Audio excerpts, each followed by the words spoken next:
The rest of the story. You all want to start a fight? I mean a really good Donnybrook. Go to the state of Kentucky and casually mention that bourbon whiskey was invented by a Virginian in Virginia. That'll do it. See, folks in Kentucky take their bourbon and their claim of its origination very seriously. Indeed, almost 70% of all of the world's bourbon comes from that state. Bourbon buffs there are as meticulous and discerning as the most fastidious connoisseurs of fine wine elsewhere. Fanciers will tell you that real bourbon cannot be made from anything but Kentucky creek water. Furthermore, they will insist that the water from each individual stream possesses its own personality, that the water with which one mixes his bourbon should be drawn from the same creek, the water of which was used to make that particular bourbon.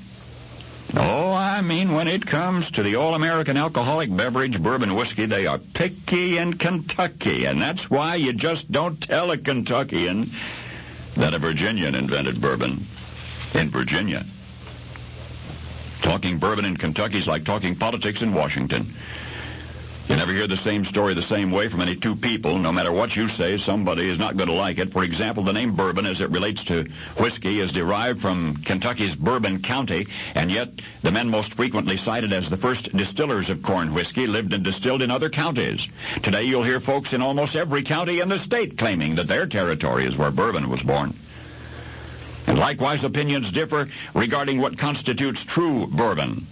To what extent was rye or barley malt blended? Did the distiller use new, charred barrels in the process? Now, who really did distill the first bourbon whiskey? You've seen why a consensus among contemporary connoisseurs would be impossible, so we shall turn to an objective source, a 19th century Kentucky historian, Richard H. Collins. So respected was his 1,600-page history of Kentucky, published in 1874, that the state legislature purchased 5,000 copies to use in its schools.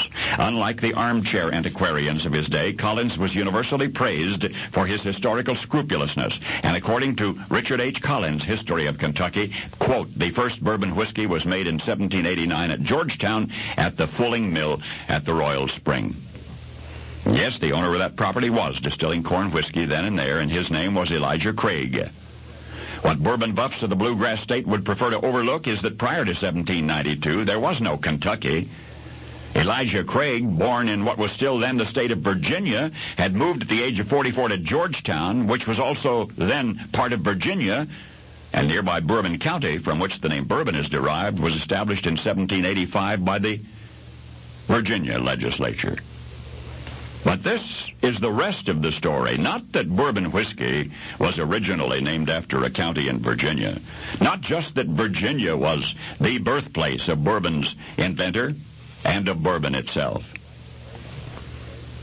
But that Elijah Craig, the one man whom history does agree was the first distiller of bourbon whiskey, more than a Virginian, more than a whiskey maker, was a Baptist minister. And now you know the rest of the story.